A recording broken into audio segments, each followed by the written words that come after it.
రోజా రాజకీయ career close. తాజా ఘటన చూడండి. వివరాల్లోకి వెళ్ళినట్లయితే మాజీ మంత్రి రోజా. ఈవిడ గురించి చెప్పాలి అంటే మామూలుగా కాదు. కొన్ని గ్రంథాలు రచించొచ్చు ఈవిడ పైన. ఎందుకంటే ఈవిడ చేసిన ఘనకార్యాలు అన్నీ ఇన్ని కావు. ఒకటా రెండా? పోనీ ప్రజలకేమైనా చేశారా ఈవిడ అధికారంలో ఉన్న సమయంలో అంటే శూన్యం. ఎందుకు ఇప్పుడు ఈ విషయం ప్రస్తావనకు వచ్చిందంటే చెబుతాను.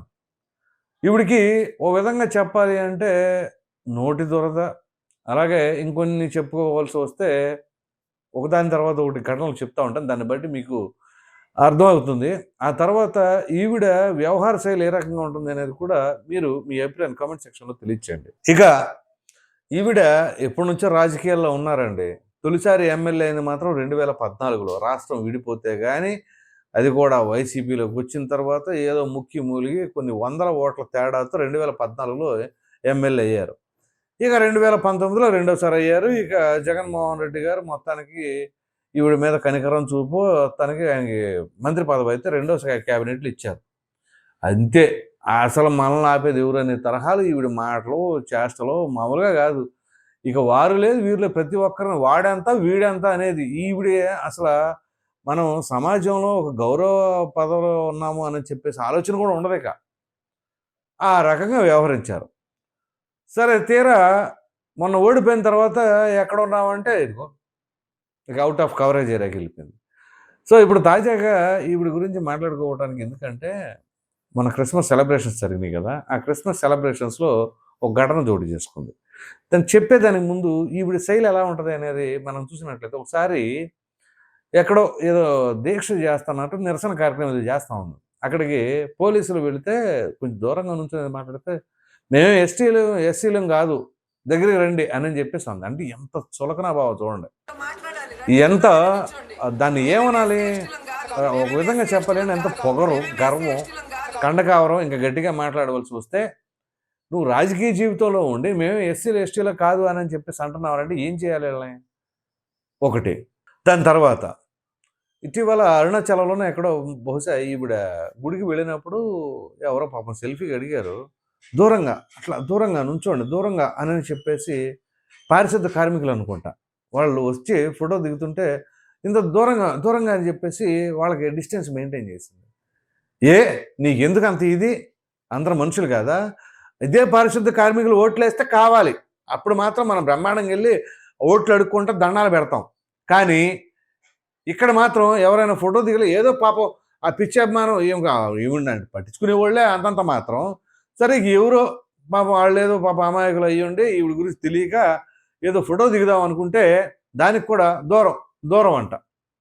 ఇది ఈవిడ నైజం. సో మరలా ఇప్పుడు రీసెంట్‌గా ఎక్స్‌మస్ జరిగింది క్రిస్మస్. ఈ క్రిస్మస్ సెలబ్రేషన్స్‌లో మరి ఈవిడ పార్టిసిపేట్ చేసిందో మొత్తానికి ఈవిడ పిలిచారో గానీ ఎవడెళ్ళమన్నాడు అంత ఇష్టం లేనప్పుడు? వెళ్ళి అక్కడ ఓ వృద్ధురాలికి కేక్ తినిపించే కార్యక్రమం. మామూలుగా సెలబ్రేషన్స్ అంటే కేక్ కట్ చేస్తారు, తినిపిస్తారు కదా! ఆ కేక్ తినిపించే దగ్గర అది కూడా దూరంగా అసల ఇట్లా అంటుద్దేమో అనేటట్లు పెడతాం ఆ కేక్ కింద పడిపోయిందండి. ఏం చెప్పాలి చెప్పండి ఈళ్ళ గురించి? ఈవిడ మామూలుగా కాదు. అసెంబ్లీలో కూడా మామూలుగా అదేమంటారు బాడీ షేమింగ్ చేశారు అచ్చెన్నాయుడు గారిని ఆయన ఉద్దేశించి ఇలా ఇలా చేయటం కానీ, అసలు నువ్వెవడవని పవన్ కళ్యాణ్ ఉద్దేశించి మాట్లాడతా కానీ, జగన్మోహన్ రెడ్డి గారి చిటికెన వేలు మీద ఎంట్రుక కూడా పీకలేరని, చిటికెన వేల మీద కాదు నెత్తి మీద జుట్టు ఎలా లేకుండా మొత్తం బోడిగుండు అయ్యేలాగా సీట్లన్నీ బీకేశారు. చూడండి. ఎందుకంటే మీలాంటి వాళ్ళ వల్లనే. జగన్మోహన్ రెడ్డి గారికి ఈ పరిస్థితి వచ్చింది అంటే ఆఫ్‌కోర్స్ ఆయన చేసుకున్న స్వయంకృతాపరాధంతో పాటుగా ఆయనకి చుట్టూ చేరారే ఈ భజన బృందం. ఈ భజన బృందం చేసిన ఈ నోటి వాక్కు, లేకపోతే నోటి దురద, చేసిన కార్యాలు ఇవన్నీ తలుచుకుంటే ఇదిగో వీళ్ళ పరిస్థితి ఇది. సో ఇప్పుడు దాదాపుగా ఎక్కడున్నారంటే ఔట్ ఆఫ్ కవరేజ్ ఏరియా అంట. ఎందుకు ఏమిటి అంటే మామూలుగా కాదు. ఈమె గెలిచినప్పుడేమో 100 ఓట్ల తేడాతో గెలుస్తారు. ఓడిపోయేటప్పుడు భారీ తేడాతో ఓడిపోతారు. 45,004 ఓట్ల తేడాతో ఓడిపోయారు ఈవిడ నగర నియోజకవర్గంలో. ఈవిడంటే ఓడించేవాళ్ళు లేరంట. ఇప్పుడేమైంది? ఓడిత్తం కాదు, ఈడ్చి కొట్టారు నగర ప్రజలు. ఇది ఒకటి. ఈవిడ ఇప్పుడు తమిళనాడు వెళ్ళిపోయి ఏమైనా రాజకీయాలు చేసుకోవాలనే ప్రయత్నంలో ఉన్నారు. అది కూడా టీవీకేకో దేనికో వెళ్ళాలి. అదే విజయ్ యాక్టర్ ఉన్నాడు కదా హీరో. క్రొత్తగా పెట్టిన పార్టీలోకి వెళ్ళాలి అనే ఆలోచనలో ఉన్నట్టు నాకు కొంత అంతర్గత సమాచారం తెలిసిన వాళ్ళ ద్వారా బయటపడింది. సరే ఆవిడ ఆ ప్రయత్నాలు జరుగుతున్నాయి కానీ వాళ్ళు రానిస్తారో రానిరో. ఇక ఆంధ్రప్రదేశ్ అయిపోయింది. ఇక తమిళనాడులో ఎలగబెట్టాలి ఇక రాజకీయాలు. నగర నియోజకవర్గంలో నిజంగా ఏం ఒరగబెట్టింది చెప్పండి. ఇప్పుడు విషయం ఏంటి అంటే ఈవిడ వైసీపీలో ఉన్నప్పుడు తెలుగుదేశం పార్టీ వాళ్ళు, జనసేన వాళ్ళు అంటే మరి ప్రత్యర్థి వర్గం కాబట్టి ఒకరికొకరు గిట్టదు. ఈవిడంటే ఈవిడ పార్టీలో వాళ్ళకే గిట్టదు. ఇది చూడండి చాలా విచిత్రమైన పరిణామం. ఇది తొలుత కాదు. మొదట్లో కూడా ఈవిడ మినిస్టర్ కాకముందు కూడా ఈవిడికి అసలు సీట్ ఇవ్వద్దని, ఈవిడికి అసలు రాజకీయాల్లో ఎంటర్టైన్ చేయొద్దని, అంతెందుకు పెద్దిరెడ్డి రామచంద్రారెడ్డి ఈవిడ దగ్గరికి రానిడట. అంటే రాజకీయ పరంగా. సో అట్లాంటి పరిస్థితి. సో సొంత నియోజకవర్గంలో ఇది రకమైన ఇది ఇలా ఉంటే మొన్న ఒక 3-4 అనుకుంటా ప్రెస్ మీట్లు పెట్టి చెప్పారు రోజా గురించి. అసలు మేము ఈ గ్రామాల్లో ఇక్కడిక్కడ చేయకపోతే గెలిచేవాళ్ళు కాదని. ఎందుకంటే ఆవిడ గెలిచింది 100 ఓట్ల తేడాతోనే కదా. అందుగురించి మేము సపోర్ట్ చేయబట్టే గెలిచింది. లేకపోతే అంటే అసెంబ్లీ ముఖం అంటే కూడా ఆమెకి ఎలా ఉంటుందో తెలీదు. అసెంబ్లీ ఎలా ఉంటుంది, లోపల ఎలా ఉంటుందో కూడా తెలీదు. ఆ గ్రామ ప్రజలు కనుక మొన్న సపోర్ట్ చేయకపోతే అని చెప్పేసి మొన్న వాళ్ళే ప్రెస్ మీట్ పెట్టి అన్నారు. సో నీకు అంత పేదవాళ్ళంటే దగ్గరికి రానిరు, పేదవాళ్ళంటే చులకనా భావం. ఇక మనకి మరి ఏమేదో మరి మహారాజుల వంశంలో పుట్టినట్టుగా ఆ రకంగా మేమేమి ఎస్సీలు ఎస్టీలం కాదు అని చెప్పేసి అంటాం కానీ, లేకపోతే పారిశుద్ధ కార్మికులు వచ్చినప్పుడు వాళ్ళతో సెల్ఫీ దిగే విధానం కానీ, తాజాగా క్రిస్మస్ సెలబ్రేషన్స్ వృద్ధురాలకి కేక్ తినిపించడం. ఇష్టం లేనప్పుడు ఎలమాగండి.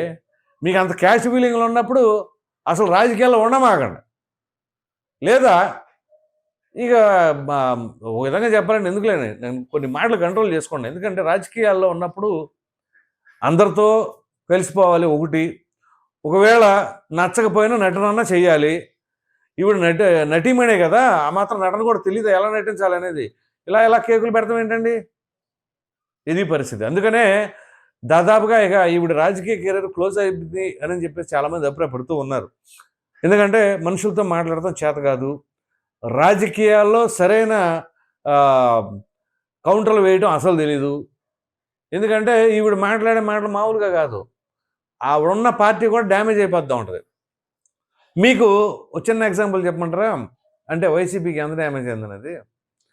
ఈవిడ పర్యాటక శాఖ మంత్రి మరియు క్రీడా శాఖ మంత్రిగా చేశారు కదా. ఈవిడ హయాంలోనే రిషికొండలో ప్యాలెస్ నిర్మాణం. వెంకన్న స్వామి 7 కొండల మీద ఉంటే తప్పు లేదు కానీ జగన్మోహన్ రెడ్డి గారు రిషికొండ మీద ఉంటే తప్ప అన్న ఘనత ఈవిడిదే. ఆ క్రెడిట్ అంతా ఈవిడిదే. సో ఇది ఈవిడ నాలెడ్జ్, ఈవిడ వాక్చాతుర్యం. ఇది నోటి దురద అయితే మామూలుగా గట్టిగా ఉంటుంది. ఎందుకంటే నువ్వు ఎవడరా అంటాం కానీ అసెంబ్లీ గేట్ తాకలేవని పాపం రెచ్చగొట్టి ఈవిడకి అసెంబ్లీ ఎట్లా ఉంటుందో తెలీదు. ఇప్పుడు ఏపీ రాజకీయాల్లో అసలు లేదు, మీడియా ముఖంగా కనబడతలేదు. ఇది అలా ఉంటుంది అనమాట. సో 2024 జగనన్న వన్స్ మోర్ అంది. ఆయన కనపడకుండా పోయాడు. ఆయన ఇప్పుడు ఏపీలో ఉండట్లా, ఉంటే బెంగళూరు అప్పుడప్పుడు వస్తూ ఉంటారు, ఏదో చేస్తూ ఉంటారు. దానికలా కారణం ఏంటి? ఈవిడ వాక్చాతుర్యమేనేమో బహుశా, ఆ వాక్ ఫలితమేమో. సో ఈ విధంగా మాట్లాడి చివరికి ఇటీవల తాజాగా మెడికల్ కాలేజీకి సంబంధించిన కార్యక్రమంలో కూడా ఆవిడ పార్టిసిపేట్ చేయాలి. మరి ఏమైంది? మా జగనన్నని మామూలుగా కాదు విరగదీసేసేది. ఇప్పుడు ఏమైంది? మా జగనన్న కాదు అంటుందేమో.